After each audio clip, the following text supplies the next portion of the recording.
tweet.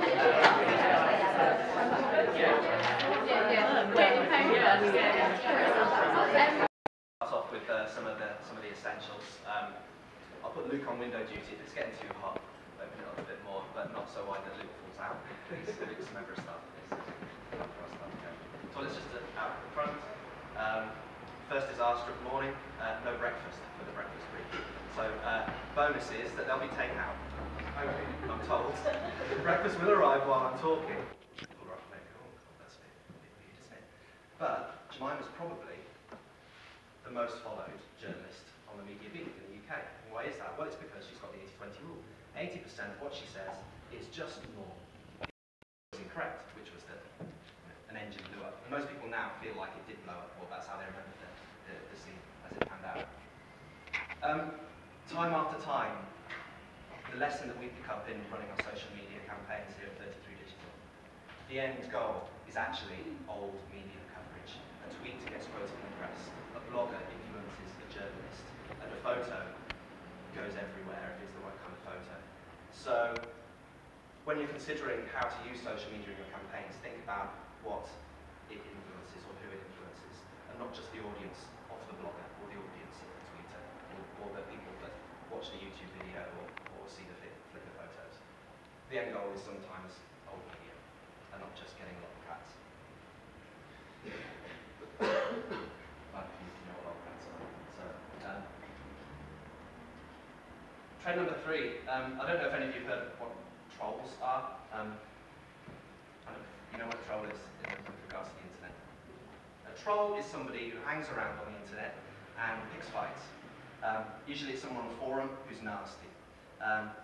In this case, I've made it deliberately a little bit grainy because this was a case that we had to deal with for a client where the troll was a competitor.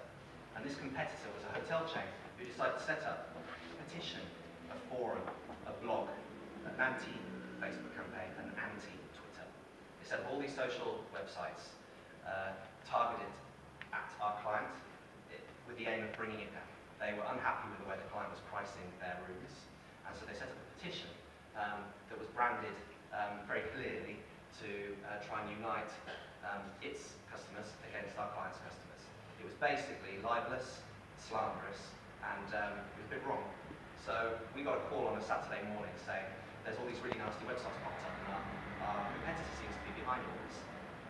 What should we do about it? So we thought, right, okay, this is a bit trollish in its behaviour. They're after a bit of a fight online. First thing we should do is watch and see what's going on. Does this competitor's customers actually like what it's done? Because we thought it was a bit silly, really. What they've done is they've sent an email to all their customers saying, hey, look at this hotel chain. It's pricing its hotel rooms at variable rates on different days of the week. Isn't that a con? And actually most of us know that if we're going to buy a hotel room or a flight or a train ticket, prices do vary. So we thought maybe its customers will see it's common sense and they won't sign a petition and they won't tweet and they won't join a Facebook page. So we watched it over the weekend, took loads of screen grabs of everything that was going on, and we thought we would use media law to take them down. So we got in touch with our lawyers and we said, here, take the screen grabs and just write letters to the people who run these websites, i.e. the hosting companies. For Facebook, it's Facebook, for Twitter, it's Twitter. But for things like blogs and petitions, just go to social networks, and in particular I'm going to pick on location. That for bloggers, and if not technorati, not searching for it, yeah. Is there such a thing right now to find influencers and bloggers that will, like mummy bloggers, you know, auto bloggers, for example?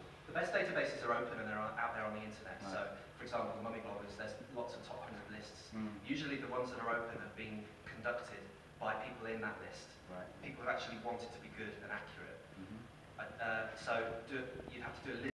But you didn't talk about Quora at all, which is really picked up by people, I suppose, in the industry, but I think it's going to start spreading quite quickly, I imagine. Could probably find a few secrets about Quora. No, I didn't mention it. It is relatively new. It was being talked about a lot about a month ago, less so now. But it is a bit like Wikipedia, I suppose, so it's going to have probably a longer shelf life. It can go quiet without it disappear at all. Do you think it's going to change anything? A little, yeah. I think it does fill a space. We've certainly found this for our clients, is people discuss people discuss brands, they'll discuss topics, and for any organisation out there, that's an opportunity to join in the conversation.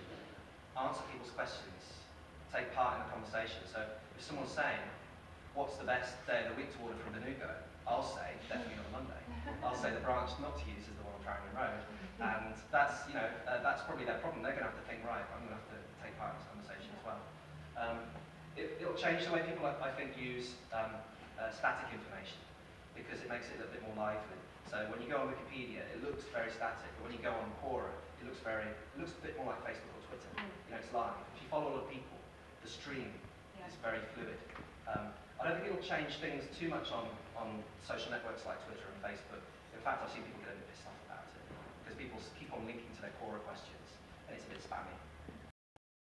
They actually specify who is tweeting for them, and a lot of the time they do that by it's the little, what's the little up arrow called anyway, that and the initials at the end of a tweet, which sort of specifies who's behind the account. It really does depend on sort of the Twitter account though, and the industry that you're in, and who your audience is. I mean, if your audience is very community based, which, if you're talking to a developer community or say like an arts community or something like that, then it definitely would be beneficial to be a little more personable, and it's okay by your brand. But yeah, I think that there is value in sort of showing the person behind it, but it is definitely on a sort of case-by-case basis.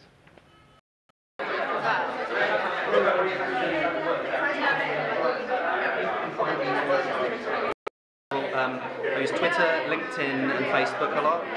I use Facebook differently though, so Facebook pages for companies, so I'll go on there and see how our clients are being talked about. On a personal level, I use Facebook to get in touch with friends and family. Twitter is a bit of a mix, so a bit personal, mostly professional. You just got to keep a balance. That's like my day is a bit of Twitter, a bit of Facebook, a bit of LinkedIn. What would be lovely is, the trends that you were explaining about how in America they, what's the term, those they delete white everything. walling, Yeah. One of the trends in social networking is privacy. So people are concerned about their own privacy. When they put something onto a social network, it might be a photo of themselves, or it might be a status update saying, I'm going to go on that march this afternoon, like a protest. People don't want the wrong people. Users don't want the wrong people to see that information. So the new trend is called whitewalling, and whitewalling is when you try and keep your wall clean. A post goes up, you delete it after you've read it. So you're starting to see, especially with younger people who, maybe at school, they've got friends and enemies that they're friends with on Facebook. They try and delete everything once they've seen it so they don't get in trouble. So photos don't pop up without them knowing, so nothing embarrassing happens. It's really the trend around protecting your privacy in a more controlled way on social networks. Do you feel that that's realistic? I think the social networks have to give you the power to do it. So Facebook gave you a button that you could press that said, when I'm offline, nobody can tag me, find any photos, nothing. I don't exist. I think a lot of people would do that. I actually think a lot of people, but they don't want them to, because it means less traffic, less searching, and less, And you wouldn't want them to either, I'm guessing. I don't know. Brands struggle with this because brands invest a lot of money in marketing, direct marketing, and for the consumer to disappear altogether. Brands don't understand how that works. It's a bit like saying, I don't have an address if I don't want you to contact me. They'll always find your address, and then they make the decision whether to contact you or not. Now you're saying, I'm in control, and brands don't like the fraud. Alright, brilliant. First, if you could introduce yourself, please. Hi, I'm Luke Murphy at 33 Digital. I'm a senior program executive here, and we do social media stuff. What attracts you to social media within your career? Well, I got into social media back in Australia, where I'm from, when I was working in marketing for a very traditional company, and just got excited with the whole online thing. I've been doing web design and graphic design for a while, so yeah, it was the community online that really kind of attracted me. And how has things on social media changed since you first began? It's gotten a lot bigger. I mean, that's, you can see sort of Twitter and Facebook's growth over the past couple of years is just massive, but it means that there's a lot more noise, I suppose, online now. It's hard to actually sort of cut through and get to the quality stuff online. So, in your day-to-day job, what does it entail? I suppose it's getting people to care about what you say is often a bit of a challenge, especially when we're working for a lot of brands here. It's sort of sometimes hard to cut through, but it does mean that now brands are starting to get more savvy with social media, and they're starting to do a lot more interesting things, which makes my job fun. And on a personal level, what social networking sites do you use? Twitter, Facebook, Foursquare are my sort of three big ones. Apart from that, the only other one that I use very occasionally is Ning, for sort of very niche areas. They're sort of closed, private social networks.